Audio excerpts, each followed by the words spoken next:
Assalamualaikum warahmatullahi wabarakatuh. Waalaikumsalam warahmatullahi wabarakatuh. Innal hamdalillah nahmaduhu wa nasta'inuhu wa nastaghfiruh wa na'udzu billahi min shururi anfusina wa min sayyiati a'malina. May yahdihillahu fala mudilla lah wa may yudlil fala hadiyalah.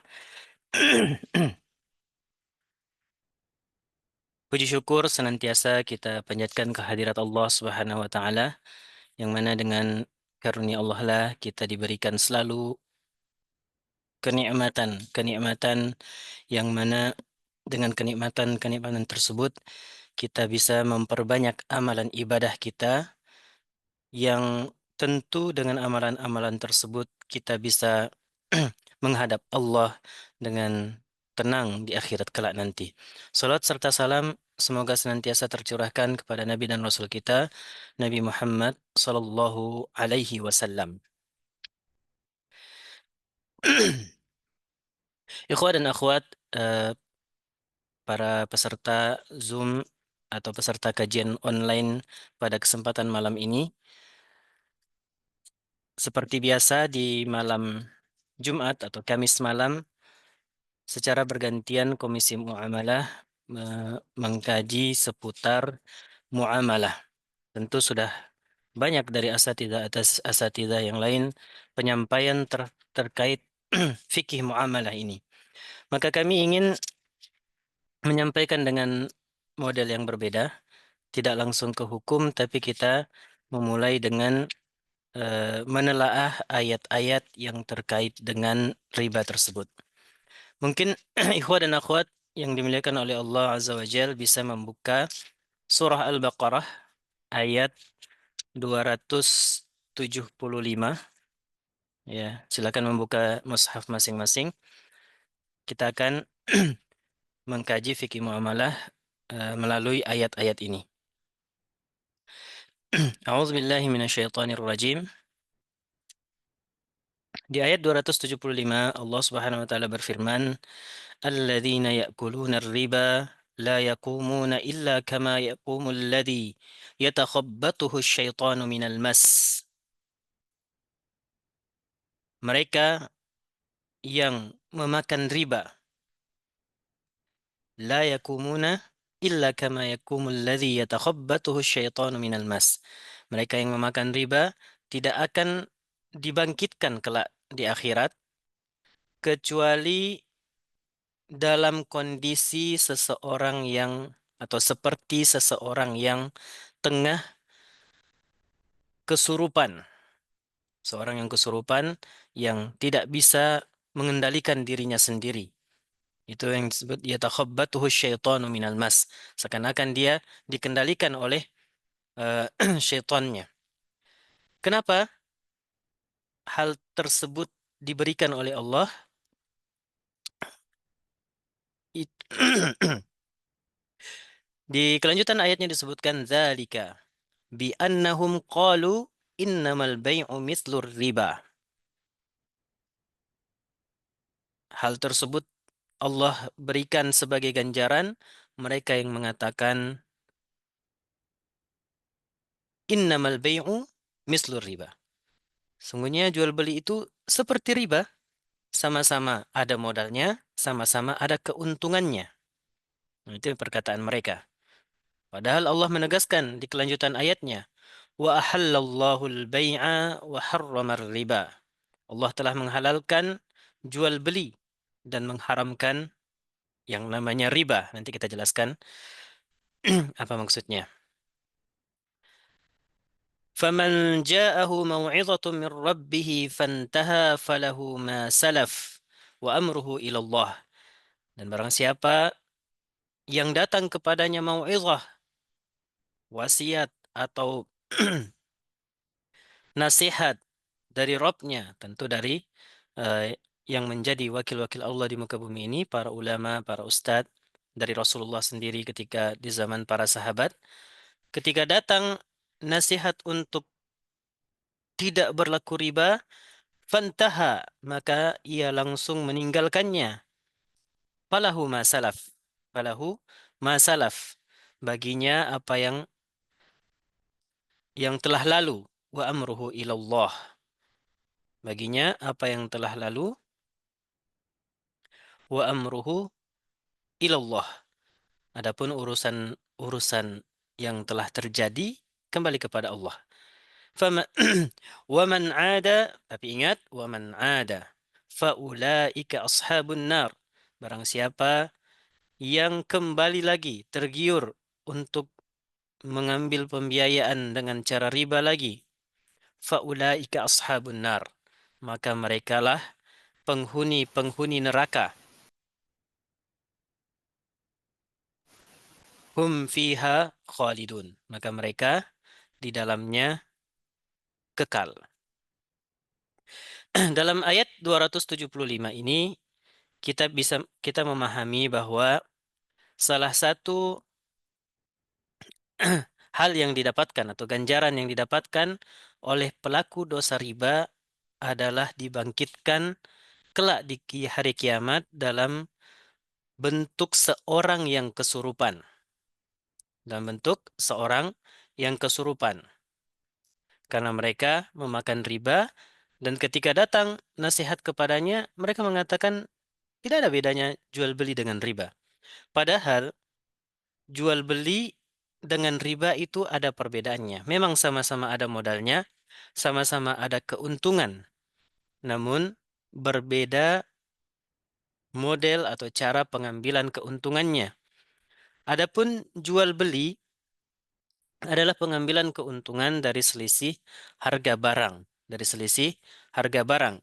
Karena memang barang yang berpindah atau perpindahan barang itu akan membuat barang tersebut berubah harganya, baik berubah kepada harga yang lebih mahal atau berubah kepada harga yang lebih murah, tergantung kondisinya. Adapun riba yang terlarang adalah pengambilan keuntungan dari uang itu sendiri. Para pakar ekonomi sendiri mengatakan ini bukan eh, hanya pakar ekonomi syariah, tapi ada satu teori dalam ekonomi konvensional biasa dikenal dengan teori Keynes. Teori Keynes ini mengatakan jika ingin menyelamatkan ekonomi suatu bangsa atau mengangkat dari krisis suatu negara, maka jadikanlah bunga bank itu mendekati nol. Jadikanlah bunga bank itu mendekati nol. Ini bisa dicari di Google, teori Keynes namanya di dalam ilmu ekonomi. Dikatakan siapa yang apakah kalau kita ingin merubah atau merubah kondisi krisis moneter karena teori ini muncul di saat krisis moneter di zaman itu. Cara merubah atau mengeluarkan kita dari krisis moneter yang pertama adalah jadikan bunga bank itu mendekati nol. Kalau mendekati nol saja bisa menggerakkan ekonomi, apalagi bunga banknya itu nol seperti yang diajarkan oleh Islam. Seperti yang diajarkan oleh Islam. Karena teori Barat juga mengatakan bahwa uang itu sejatinya tidak bisa beranak. Uang jika tidak digunakan pada jual beli, dia tidak akan bisa beranak atau tidak akan bisa bertambah. Kecuali dengan metode-metode riba atau mengambil hak orang lain dengan sistem-sistem yang dibuat. Dengan sistem-sistem yang dibuat. Nah ini teori Keynes bagi yang ingin mencoba mencari-cari di internet, dipersilahkan. Cara yang kedua juga untuk mengangkat krisis di teori tersebut adalah memberikan sumbangan ya atau negara memberikan bantuan sosial. Bantuan sosial berbarengan dengan bunga bank yang diminimkan. Ini kayaknya yang sedang dirancang oleh Menteri Keuangan yang baru. Jadi, apa rahasianya dari teori ekonomi barat itu? Katanya ketika bunga bank itu mendekati nol, maka para pengusaha yang biasa memutar uangnya dalam proyek-proyek produksi akan tergerak untuk mengambil pinjaman tersebut sehingga bergeraklah produksi. Kenapa harus dibarengi dengan bantuan sosial? Karena tidak mungkin produksi ini bisa sukses jika tidak ada yang mengkonsumsi. Maka dibutuhkan dana untuk membelinya. Maka ketika dua hal ini dilakukan oleh pemerintah, maka ekonomi akan bergerak dan lama-kelamaan krisis akan selesai. Nah, ini agak jauh sedikit. Intinya kita ingin jelaskan bahwa sebenarnya riba yang diajarkan oleh Rasulullah Shallallahu Alaihi Wasallam sejak 15 abad yang lalu itu juga menjadi solusi, bahkan sudah menjadi teori di ekonomi-ekonomi konvensional juga. Di sini, nah, maka jelas perbedaan antara jual beli dan riba. Maka ketika ada seseorang yang mengatakan, misalkan, ayolah hijrah, kita mengatakan ke dia, ayolah hijrah ke pembiayaan syariah. Dia mengatakan, dia biasanya nih, biasanya yang terdengar bagi mereka yang belum mau meninggalkan dosa riba, yang mengatakan, tidak ada bedanya. Tidak ada bedanya eh, pembiayaan syariah dengan pembiayaan konvensional. Bahkan kalau kita lihat bunganya lebih mahal pembiayaan syariah. Nah, ini suatu hal yang harus diluruskan juga karena eh, untuk sistem pengambilan keuntungan di dua pembiayaan ini berbeda. Pembiayaan konvensional menggunakan riba, menggunakan eh, apa? Peminjaman dana yang diminta kelebihan atau bunga. Adapun pembiayaan syariah berdasarkan akad jual beli salah satunya ya. Banyak solusinya tapi salah satu yang sering digunakan menggunakan akad jual beli. Sedangkan jual beli itu bisa menggunakan bisa mengambil keuntungan darinya. Dan kita tidak heran dengan perkataan-perkataan mereka itu, sebab perkataan itu sudah dicontohkan oleh pendahulu-pendahulu pelaku riba di dalam ayat sampai-sampai Allah menuliskannya di dalam ayat Al-Quran. Qalu dikatakan tadi, qalu innamal bai'u mislur riba. Mereka mengatakan sungguhnya jual beli itu sama saja seperti riba. Namun kunci di ayat ini, faman ja'ahu mau'izah. Faman ja'ahu mau'izah. Setelah Allah menyampaikan kepada kita salah satu ya, salah satu eh, hal yang didapatkan oleh pelaku riba nanti di hari kiamat atau ancaman atau ganjaran yang didapatkan di hari kiamat, maka disampaikan kepada kita sebagai orang yang menerima mau'izah. Ini biasanya yang menerima mau'izah itu ya mukmin, yang langsung menerima eh, nasihat, wejangan dari Rasulullah, yaitu seorang mukmin yang percaya kepada Allah dan Rasulnya. Faman ja'ahu mau'izatun min rabbih fantaha. Langsung berhenti dari hal tersebut, maka Allah memberikan rukhsah untuk harta-harta yang telah dia dapatkan dari proses riba tersebut bagi dia, tidak perlu dibuang. Wa amruhu ilallah, kemudian dosa-dosanya ilallah, tergantung kalau taubatnya benar maka Allah yang akan menerimanya. Tapi kita juga diperingatkan bahwa jika kembali lagi, tergiur lagi, faulaika ashabun nar. Mereka adalah penghuni-penghuni neraka. Kemudian di ayat berikutnya di ayat 276 Allah Subhanahu wa taala berfirman, A'udzubillahi minasyaitonirrajim. Yamhaqullahu riba wa yurbis sadaqat. Wallahu la yuhibbu kulla kaffarin athim. Sungguhnya Allah memusnahkan, membinasakan riba dan menyuburkan sedekah. Sungguhnya Allah tidak menyukai setiap orang yang kafir, lagi bergelimang dosa. Di sini sudah ada eh, hal yang kedua. Yang pertama tadi dibangkitkan dalam keadaan yang tidak jelas atau dalam keadaan seperti orang yang kesurupan. Ganjaran kedua Allah mengatakan ancaman kedua adalah Allah akan binasakan riba tersebut. Yamhaqullahu riba. Allah membinasakan riba tersebut. Wa yurbi shadaqat. Nah, kemudian diajarkan yang sebaliknya, wa yurbi as-shadaqat, dan memberikan keberkahan kepada sedekah-sedekah yang kita berikan. Nanti akan disinggung juga ayat-ayat ini kan sebenarnya terkait dengan riba utang piutang. Maka bisa dipahami di sini bahwa ketika kita mempersyaratkan kelebihan tersebut, maka dia termasuk termasuk riba. Dan ketika ada orang lain yang tidak mampu meminjam kemudian membutuhkan pinjaman kepada kita, maka ketika kita memberikan pinjaman kepadanya lalu eh, kita ringankan misalkan utangnya dengan mengurangi separuhnya atau seluruhnya, itu sudah juga termasuk sebagai sedekah.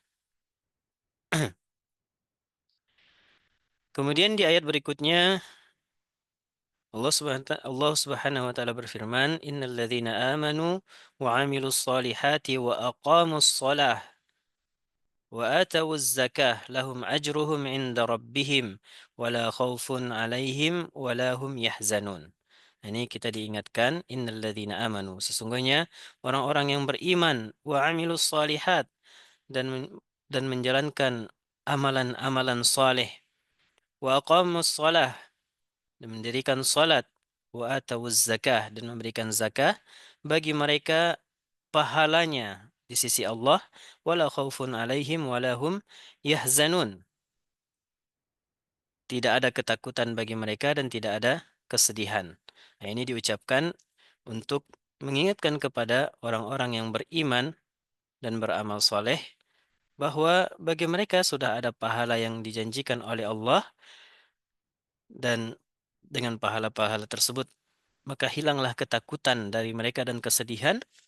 Namun di ayat berikutnya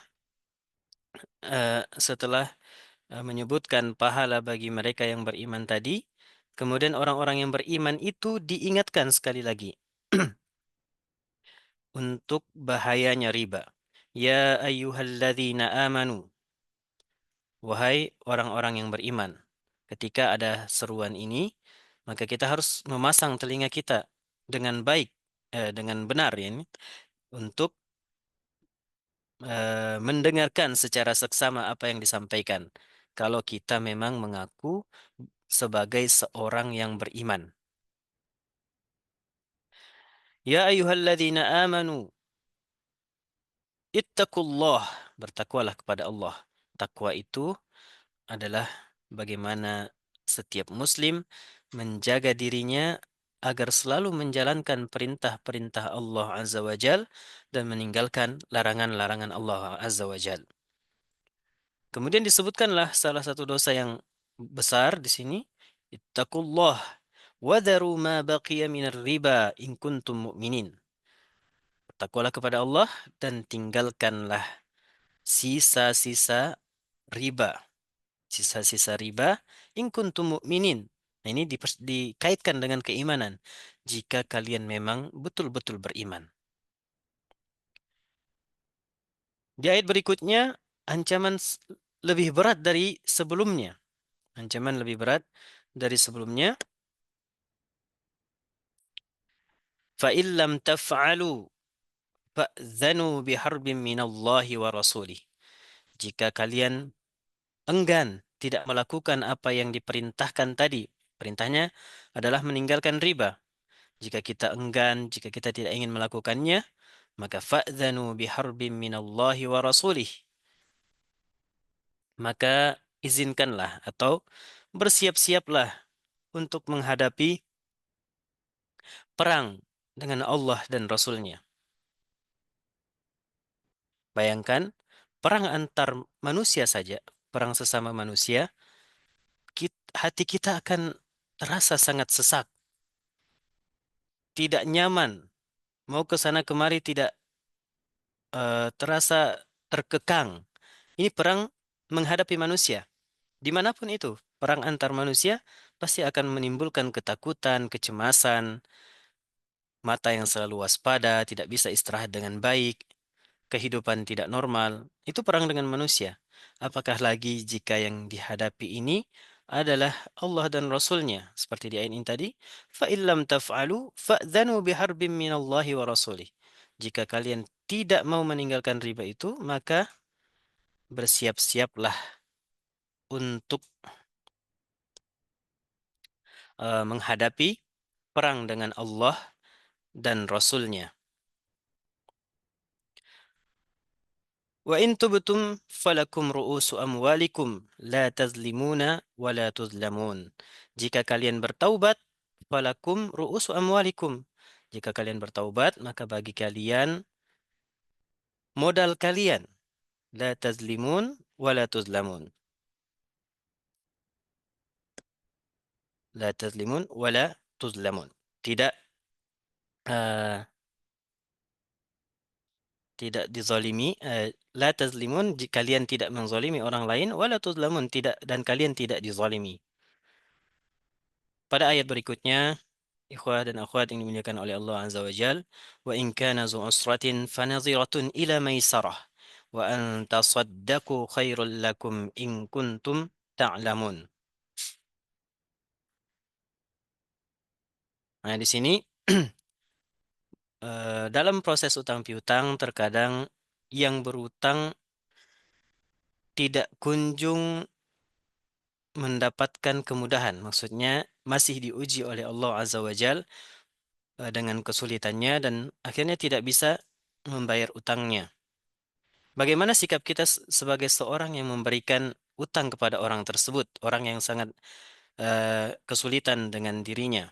Wa in kana dzu usratin, ketika atau jika eh, yang berutang kepada kita itu masih sulit, yang memiliki kesulitan, belum bisa membayar. Jadi berbeda orang yang berutang sulit membayar dengan yang menunda-nunda membayar.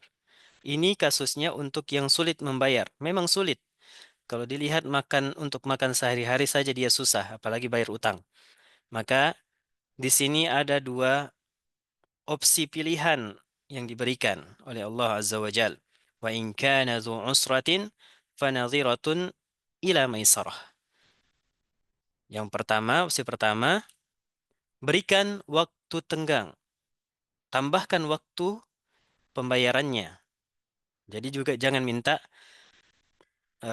tambahan bunga untuk waktu yang kita berikan, tapi berikan waktu tenggang gratis. Ini cara yang pertama.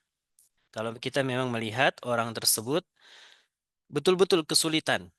Adapun jika kita lihat orang ini orang yang baik-baik saja, maksudnya setiap hari datang dengan sesuatu yang baru, motor baru, dan lain-lain sebagainya, sedangkan hutangnya dia tidak bayar-bayar, maka ini kita berhak menuntutnya untuk membayar segera jika sudah jatuh tempo. Karena kita ada perjanjian di perjanjian utang piutang, kan ada waktunya, ada waktu jatuh temponya. Itu yang pertama, cara yang pertama, berikan waktu lagi, tambah lagi waktunya kepada mereka yang kesulitan tersebut. Namun ada yang lebih baik lagi daripada hanya sekedar menambahkan waktu. Apa itu? Wa an tasaddaqu khairul lakum in kuntum ta'lamun. Dan sedekahkanlah. Dan jika kalian sedekahkan, itu lebih baik bagi kalian jika kalian mengetahui. Nah, ini gambarannya. Jika kalian mengetahui pahala yang diberikan bagi mereka yang menyedekahkan hal tersebut, maksudnya utangnya diberikan keringanan, baik keringanan 100% atau 50%, intinya kita sedekahkanlah sebagiannya atau keseluruhannya, maka jika kita mengetahui ganjaran yang Allah siapkan, maka semua orang akan memilih untuk bersedekah terhadap utang-utangnya. Kemudian di ayat yang terakhir ini, wattaqu yawman turja'una fihi ilallah. Takwalah kita kepada hari di mana kita semua kembali kepada Allah.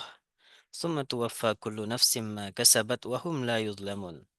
Kemudian setiap orang diberikan balasan yang sempurna terhadap apa-apa yang mereka lakukan, wahum la yuzlamun. Dan mereka tidak dizolimi sama sekali. Jadi kalau kita bisa menyimpulkan dalam ayat ini setidaknya ada tiga perkara yang sangat besar sehingga kita harus meninggalkan yang namanya dosa riba. Yang pertama tadi disebutkan dibangkitkan dalam kondisi seperti orang yang kesurupan. Nah, di ayat 275. Kemudian Allah akan membinasakan riba. Ini yang kedua, di ayat 276.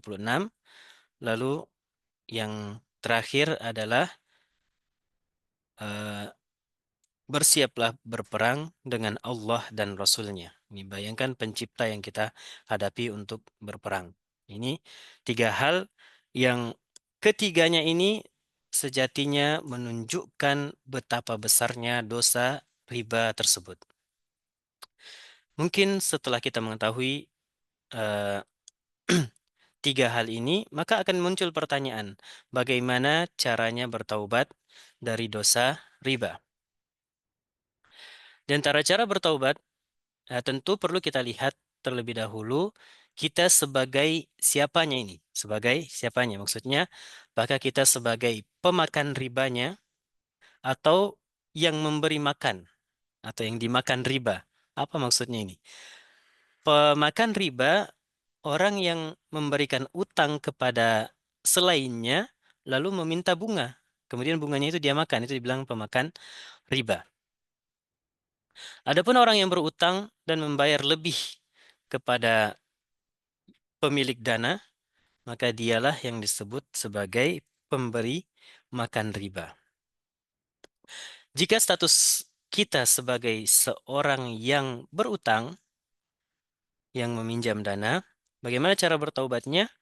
Tentu ketika kita mendengarkan dosa-dosa riba ini dan ada perintah untuk segera meninggalkannya, maka seorang yang beriman, bertakwa, maka dia akan langsung mengatakan, saya selesai, berhenti dari riba, berhenti dari riba.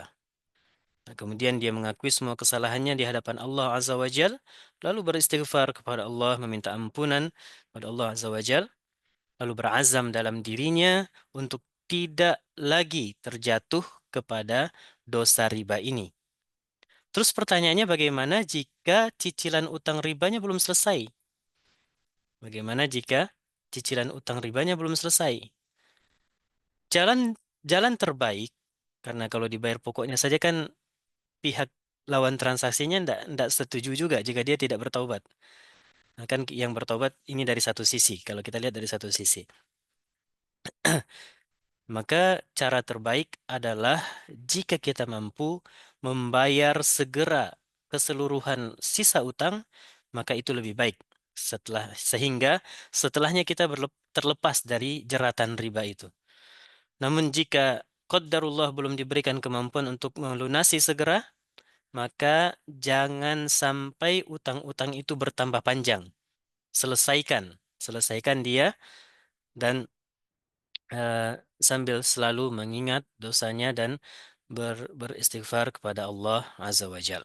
Itu jika status kita sebagai yang berutang. Karena kita yang kasih bunga ke orang lain. Adapun jika status kita sebagai yang memberikan utang, jika statusnya sebagai yang memberikan utang dan memungut bunga riba dan ingin bertaubat, maka taubatnya sama. Pertama, mengakui kesalahannya di hadapan Allah Azza wa Jal dan bertaubat taubatan nasuha, taubat yang sesungguh-sungguhnya, ya, yang mana taubat yang sesungguh-sungguhnya itu berazam dalam dirinya, bertekad dalam dirinya untuk tidak mengulangi lagi eh, utang dengan atau memberikan orang lain utang dengan persyaratan bunga, dengan persyaratan bunga. Sedikit menyelam, mungkin ada yang belum terlalu paham apa sih sebenarnya riba itu. Untuk mudahnya riba utang adalah setiap utang piutang yang mempersyaratkan atau dipersyaratkan padanya keuntungan apapun itu, baik bunga dari uangnya atau pertambahan uang tersebut, atau keuntungan-keuntungan lain seperti kita berikan pinjaman uang seseorang dengan eh, jumlah 1 juta dengan syarat dia mentraktir kita makan bakso. Nah, ini berarti baksonya bakso riba. Baksonya bakso riba.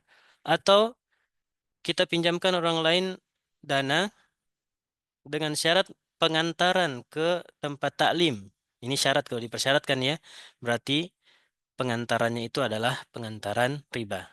Jadi kaidahnya itu kullu qardin jarra naf'an fahuwa riba. Setiap utang piutang yang mempersyaratkan kemanfaatan apapun itu, maka dia adalah riba. Kita lanjut lagi tadi bahwa yang memakan riba setelah dia bertaubat kepada Allah Azza wa Jalla dan berazam dalam dirinya untuk tidak mengulangi dosa tersebut. Kemudian jika masih ada sisa utang orang lain pada dirinya, maka dia mengambil modalnya saja, pokok utangnya saja. Itu cara yang pertama. Pokok utangnya saja diambil. Adapun ribanya tinggalkan. Jadi kalau dia masih mau menagih, tagih utangnya. Tagih utangnya saja, pokok utangnya. Atau mau ambil yang cara yang lebih baik yang disebutkan di ayat berikutnya itu, sedekahkan. Sedekahkan semuanya jika memang orang itu sedang kesulitan. Jadi dengan begini kita meyakini bahwa dosa riba adalah dosa yang besar dan semoga kita semua terlindung dari dosa tersebut. Tambahan sedikit eh, tambih atau peringatan juga, ada yang berpendapat, sebagian masyarakat berpendapat bahwa dosa riba itu hanya berlaku kepada yang makan bunganya dan yang memberikan bunganya. Padahal dosa riba itu merambat atau menjalar kepada semua yang membantu kesuksesan transaksi tersebut. Rasulullah SAW bersabda di dalam sebuah hadis, maksudnya dalam sebuah hadis, la'ana Rasulullah SAW akilar riba wa mu'kilahu wa katibahu wa syahidaihi wa qal hum sawa. Rasulullah SAW melaknat pemakan riba dan yang memberikan makan riba, orang yang berutang tadi dan membayar lebih, wa katibahu dan yang mencatat transaksi tersebut, wa syahidaihi dan juga saksi-saksinya. Jadi semua yang membantu suksesnya eh, transaksi tersebut mendapatkan laknat dari Rasulullah. Dan di penghujung hadis disebutkan waqal hum sawa, mereka sama-sama mendapatkan laknat tersebut. Mereka sama-sama mendapatkan laknat tersebut. Nah, ini juga perlu kehati-hatian. Bahkan eh, mungkin di antara kita tidak pernah melakukan pembiayaan riba, tapi pernah menunjuki seseorang, oh di bank ini bagus bunganya, rendah bunganya. Kalau mau ambil pembiayaan di situ. Nah, ini juga hati-hati untuk masuk kepada laknat yang disebutkan oleh Rasulullah tadi. Barakallahu fikum jami'an, kami cukupkan pengantar ini. Terlalu panjang, tapi semoga bermanfaat dan bisa lebih dipahami.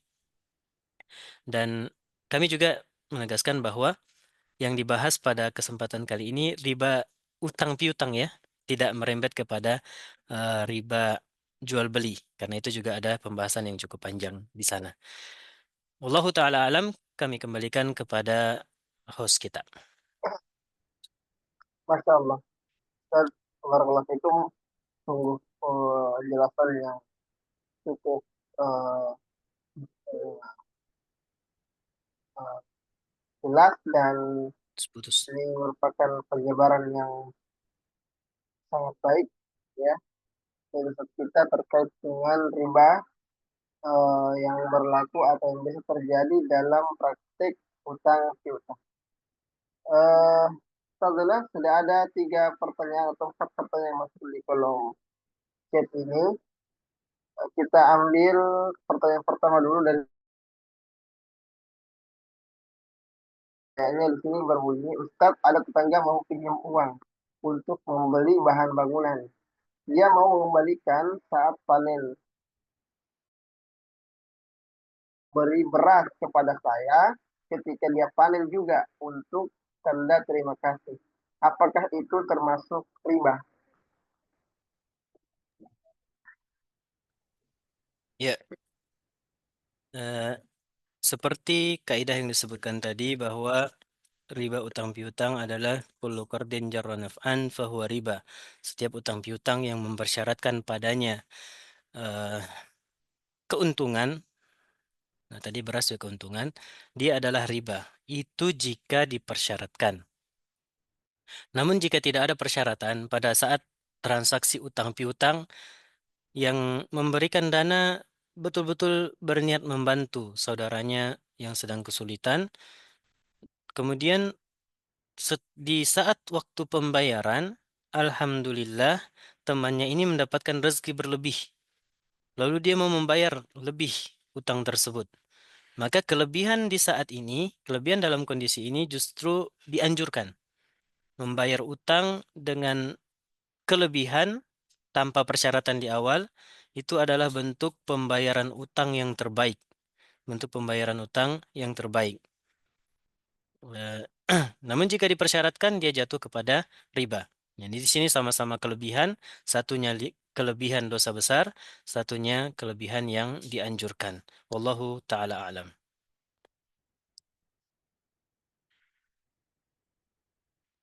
Masya Allah, ternyata terkait dengan niat, maksudnya kalau di awal sudah dipersyaratkan berarti itu yang tergolong riba. Jadi kalau dia cuma bentuk ihsan dalam menyampaikan utang maka itu tidak mengapa. Baik, ke pertanyaan berikutnya Ustaz dari saudara Malik. Apa Ustaz maksud dari kalimat terakhir di ayat 275 tadi? Apakah pelaku riba kekal di dalam neraka?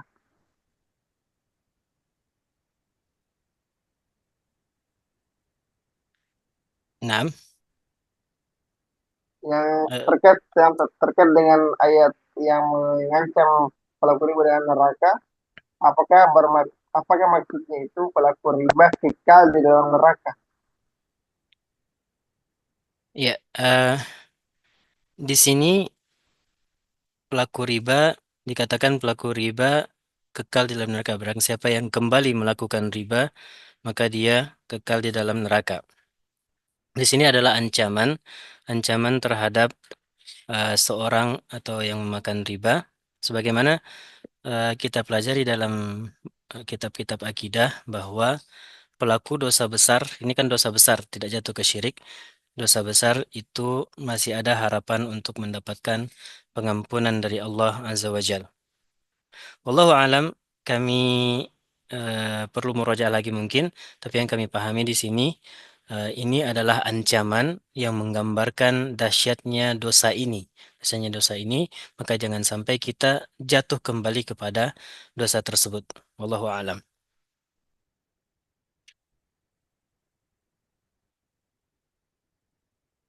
Saya kira saya kira jelas Ustaz, pertanyaan tersebut jawabannya sudah jelas.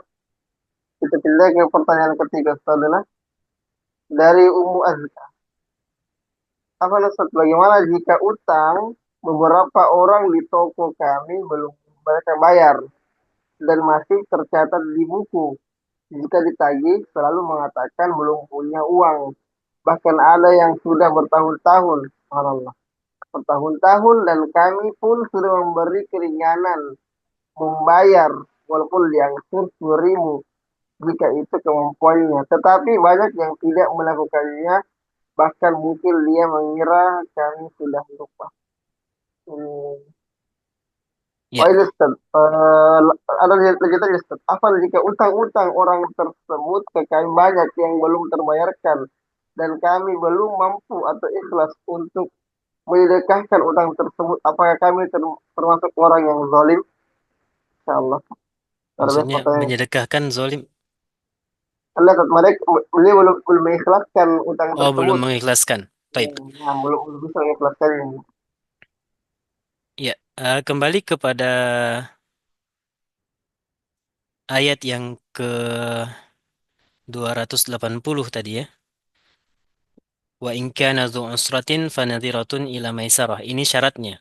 Jika mereka memang dalam keadaan sulit, mereka dalam keadaan sulit, maka berikanlah waktu tambahan, berikan waktu tambahan sedekahkan atau sedekahkan. Ini jika mereka memang faktanya dalam keadaan sulit. Tapi sebaliknya, jika mereka orang yang tidak terlihat sulit, setiap hari atau dari gaya pakaiannya, pakaian yang bagus, lalu bisa gonta-ganti HP. Nah, ini masuknya ke hadis matlul ghani zulmun. Orang yang menunda-nunda bayar hutang dan dia memiliki dana untuk bayar hutang, maka itu adalah kezoliman. Itu adalah kezoliman. Dan orang yang terzolimi doanya teristijabah. Maka berdoalah. Bisa doa baik-baik untuk diri sendiri. Atau juga bahkan doa yang bisa menyengsarakan orang tersebut juga bisa. Dikhawatirkan. Dikhawatirkan diijabah oleh Allah Azza wa Jalla. Maka harus hati-hati dengan yang tadi matlul ghani itu. Wallahu a'lam. Insyaallah. Barakallahu fikum Ustaz. Selanjutnya pertanyaan dari saudari Aisyah Putri. Bismillah, akan bertanya Ustaz. Bagaimana kalau saya masih punya utang riba di pegadaian emasku segadaikan? Apakah bisa saya menyelesaikannya dengan mencicil sampai lunas atau dibiarkan saja di pegadaian Ustaz? Sesuai dengan ayat yang tadi, tinggalkan sisa-sisa riba. Bagaimana itu Ustaz? Ya, eh, kalau gadai kan ada barang kita ya, barang yang Nah, dijadikan sebagai penjamin. Kan tadi eh, salah satu cara bertobat dari riba adalah tinggalkan sisa-sisanya. Jika bisa langsung selesai riba itu, maka lakukan. Nah, ini ada emas. Ada emas sebagai penutup utang-utang tersebut. Maka eh, kalau pegadaiannya itu menggunakan sistem syariah, akan dijual bersama emasnya, dijual bersama emasnya. Tapi kalau pegadaian konvensional, ya dibiarkan saja sampai emas itu dijual oleh bank untuk menutupi utang-utang kita. Atau sampaikan kepada bank, saya tidak bisa melanjutkan cicilan, silahkan dijual di lelang emas saya. Nah, itu juga bisa sebagai penutup atau sebagai bentuk berlepas diri dari dosa riba tersebut. Wallahu a'lam. insyaallah. Dengan tadi atas jawabannya. Berikut jasad pertanyaan yang singkat, mungkin terjawabnya mungkin agak panjang. Bagaimana Ustadz dengan pinjaman di BSI? Nah, Ini menyebut merek ya. Pinjaman karena di BSI. yang eh, pengantarnya begini, nah, pengantarnya begini. Tidak semua transaksi yang terjadi di bank konvensional itu haram. Bahkan ada transaksi-transaksi di bank konvensional itu 100% halal. Contohnya penyewaan berangkas itu halal 100%. Misalkan ada emas kita 1 kilo, kemudian kita sewa berangkasnya salah satu bank, kemudian dibayar setiap bulan. Itu dijamin 100% halal dan diperbolehkan. Kemudian juga biaya transfer, itu juga halal. Biaya transfer juga halal. Lalu eh, opini kedua, tidak semua transaksi di bank syariah itu bisa 100% halal. maka kita tidak menghukumi banknya bagaimana pinjaman di bank fulan, bagaimana pinjaman di bank fulan. Nah, tidak bisa dihukumi seperti itu, tapi kita harus melihat klausal transaksinya. Apa yang terjadi di akad tersebut? Jika akadnya berdasarkan uang, kemudian dikatakan utang Anda 100 juta, bunganya sekian. Itu sudah jelas pinjaman berbasiskan riba. Tapi kalau dikatakan jika Anda membutuhkan mobil, maka kami pihak bank akan membelikan mobil tersebut. Kemudian Anda menyicilnya dengan harga modal plus keuntungan yang kami inginkan. Maka itu pembiayaan yang benar secara syariah karena dia menggunakan model jual beli.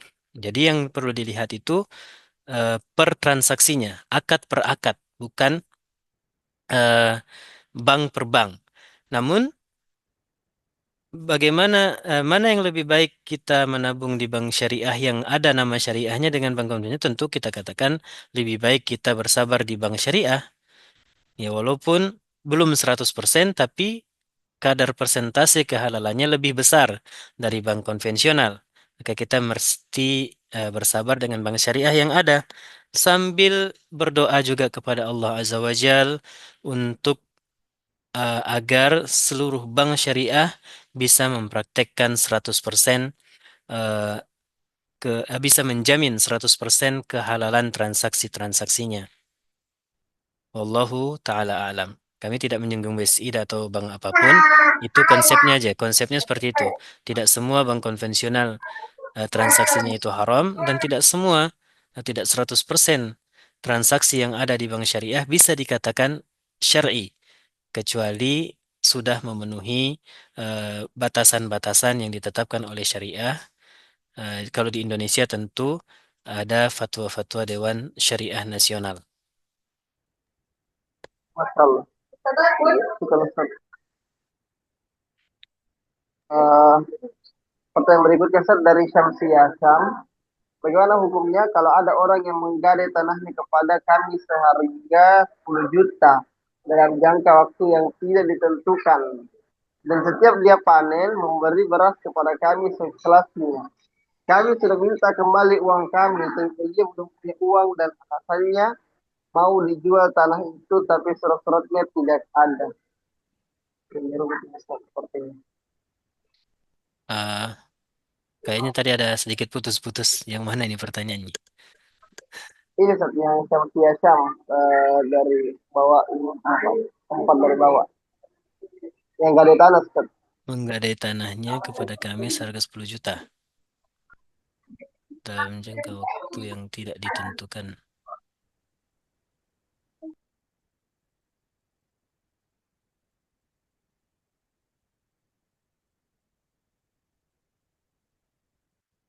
Baik, untuk hadiah-hadiah seperti ini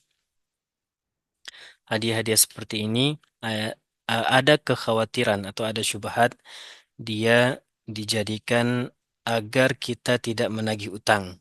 Maka ini sebaiknya ditolak dulu. Karena kita tahu bahwa dia tidak bisa bayar utang. Dengan memberikan beras tersebut, seakan-akan dia eh, memaksa dirinya untuk memberikan beras tersebut, padahal dia belum mampu untuk membayar utangnya. Maka yang lebih baik lagi, dan bisa menjadi solusi adalah menghitung nilai beras yang kita ambil itu ya, atau menghitung nilai beras yang dihadiahkan itu, kemudian dikurangi hutangnya. Seakan-akan dia bayar hutang dengan berasnya. Nah, itu lebih baik lagi dan bisa menjadi solusi agar dia juga sedikit demi sedikit terbebas dari utangnya. Kan dia bisa membayar beras, dia tidak bisa bayar utangnya, tapi dia bisa bayar beras.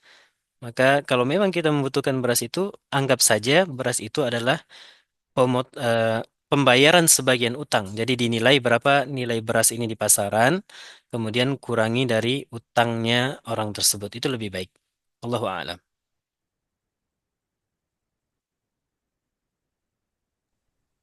Masya Allah. Kita Ustaz atas jawabannya.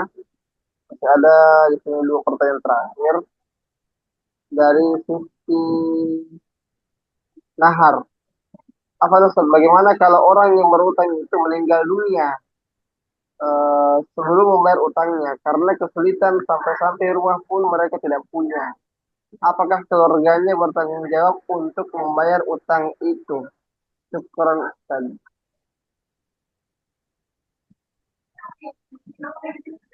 Yang berutang meninggal Ustaz. Yang berutang meninggal ya. Wallahu taala Ya, a'lam. apakah Yang kami pahami utang itu tidak diwariskan. Wallahu a'lam. Ada beberapa bacaan, tapi yang kami pahami utang itu tidak diwariskan, bahkan ke anak-anaknya sekalipun. Jadi kalau orang tuanya berutang, seharusnya anak-anaknya tidak bertanggung jawab terhadap utang orang tuanya. Itu dari sisi tanggung jawab. Tapi dari sisi bakti, dari sisi bakti, seorang anak hendaklah selalu memperhatikan kondisi orang tuanya jika memiliki utang, maka dalam salah satu bentuk baktinya adalah membayar utang-utang orang tuanya. Wallahu taala alam, yang kami pahami seperti itu bahwa utang tidak diwariskan, tidak diwariskan. Wallahu alam. nah Ustaz, pertanyaan terakhir Ustaz. Di sini dari Muhammad Maido, pihak bank membalikan barang, kemudian kami membayar modal plus keuntungan. Tetapi jumlahnya sesuai dengan plafon KUR KUR. Apa bisa, apa hanya menghindari riba atau apakah ini riba atau bukan Pak Ustadz? Dia kan tidak menyatakan bunga tetapi membayar modal plus keuntungan, tetapi dicairkan dalam bentuk uang. Nah, begitu klausulnya Ustaz. Nah, Ya, ini klausul kalau kur pendekatan kur ini biasanya dia menggunakan akad mudharabah kalau kur syariah. Kur syariah itu hmm, menggunakan akad mudharabah. Jadi dana-dana kur yang diamanahkan negara kepada bank syariah disalurkan dengan akad mudharabah. Mudharabah itu apa? Mudharabah itu adalah akad kerjasama antara dua belah pihak. Yang satunya menyalurkan dana, yang kedua mengolah dana tersebut dalam usaha yang menguntungkan. Kemudian keuntungannya ini dibagi berdasarkan persentase yang ditetapkan di awal, di saat akad. Ya, misalkan kita ambil dana kur 300 juta untuk usaha restoran. Untuk usaha restoran. Maka ketika akad itu ditulis, sudah dituliskan keuntungan untuk bank 50%, untuk yang mengelola harta 50%. Atau biasanya kur itu keuntungan banknya kecil. Dikatakan misalkan untuk bank 10%, untuk pengelola 90%. Itu itu kur syariah yang benar dengan konsep mudharabah. Dengan konsep mudharabah. Tapi syaratnya tadi apa? Ditetapkan persentase dari awal. Tapi kalau misalkan ada dana yang disalurkan dana yang disalurkan dalam bentuk uang, tapi diminta kembalinya angka pasti dari jumlah uang, maka itu yang termasuk riba. Misalkan dana keluar 100 juta. Katanya setiap bulan Anda harus membayar 1.010.000, walaupun kecil tuh 10.000. Sampai selesai 100 juta, bayar 1.010.000. 10.000 ini kalau ditetapkan dia dengan angka itu 10.000, maka dia termasuk riba. Tapi yang benar adalah dengan menetapkan persentase. Ketika keuntungan besar, maka bank dan nasabah sama-sama mendapat keuntungan berdasarkan porsinya. Ketika tidak ada keuntungan, maka kedua belah pihak tidak mendapatkan apapun. Jika rugi, maka pengelola telah rugi dengan tenaganya dan dia tidak dibayar, dan bank rugi dengan dananya. Nah, itulah konsep mudharabah. Kalau memang kur syariah itu dijalankan dengan konsep mudharabah. Kami pernah membaca salah satu akad kur syariah dan tertulis di situ memang menggunakan akad mudharabah, akad mudharabah. Tapi dalam prakteknya perlu dilihat apakah Bank menetapkan persentase atau menetapkan jumlah pasti. Itu dua hal yang berbeda. Barakallahu fikum. Itu baru Ustaz, mungkin Ustaz, mungkin terakhir sekali pertanyaan singkat. Apa Ustaz, kalau kebalikannya Ustaz, tadi orang yang memberi pinjaman meninggal sementara kita belum bayar utang, bagaimana solusinya? Orang yang memberi pinjaman meninggal, Kita yang berutang belum membayar utang tersebut, kita belum bagaimana membayar solusinya? utang. Nah, Ustaz. Eh, Kalau kita yang belum bayar utang, uang itu kan sebenarnya milik orang itu. Utang tersebut milik orang tersebut dan kepemilikannya itu tidak berpindah dan semua yang dimiliki oleh seorang yang meninggal adalah warisan.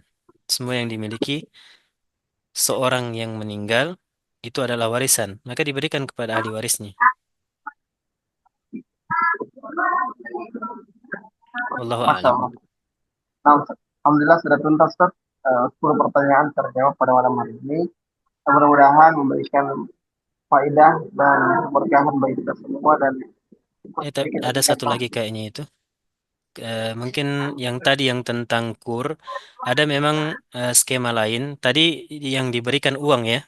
Tadi yang diberikan Nah, uang, ada skema lain di kur kami juga pernah lihat. Skemanya adalah bank membelikan barang-barang yang akan dijual. Baik itu barang-barang asas atau apa namanya, pelengkap toko, ataupun barang-barang yang memang dijual. Nanti setelah barang-barang itu dibelikan oleh bank dan diserahkan kepada kita, kemudian bank meminta kita untuk menyicil modal dan keuntungan. Itu juga boleh. Berarti dia menggunakan konsep murabahah. Kalau konsep murabahah yang diberikan barang, kalau konsep mudharabah tadi yang diberikan uang. Dan keduanya diperbolehkan. Di konsep murabahah bank mengambil keuntungan, di konsep mudharabah bank mengambil persentase keuntungan. Wallahu taala alam. Pelengkap saja. Masya Allah. Imam Ustaz, barakallahu fikum juga kemasaran atas kebersamaan materi dan jawaban-jawaban yang diberikan sangat lugas dan mudah-mudahan jelas bagi penanya yang kita bisa mengamalkan yang terbaik dan semoga Allah Subhanahu wa taala memberikan kita taufik dan inayah untuk menjauhi segala macam dan praktik ribawi dalam muamalah kita dan khususnya dalam sistem skema utang piutang yang kita jalani. Demikian ya kita bisa pandu pada malam hari ini. Biasa sekalian, saya ucapkan syukran wajib dan khairan atas atensi antum semua sampai pukul 10.04 ini. Semoga Allah SWT memberi kita keselamatan senantiasa terus menerus menuntut ilmu dan tentunya kita mengamalkan ilmu yang kita dapatkan. Tentunya yang paling utama adalah kita juga bisa mengajarkan atau menyampaikan kepada orang lain terkait dengan ilmu yang telah kita dapatkan. Demikianlah kita tutup pertemuan kita pada malam hari ini dengan membaca doa kafaratul majlis. Subhanakallahumma bihamdik. Subhanakallahumma asyhadu an La la ilaha illa ilaha illa anta anta astaghfiruka wa astaghfiruka atubu wa ilaik. atubu ilaik. Sallallahu ala nabi Muhammadin wa ala alihi wa sahbihi wasallam. Kami undur diri dan kami mohon maaf segala kekurangan. Dan Allah yang Assalamualaikum warahmatullahi wabarakatuh. Waalaikumsalam warahmatullahi Waalaikumsalam wabarakatuh.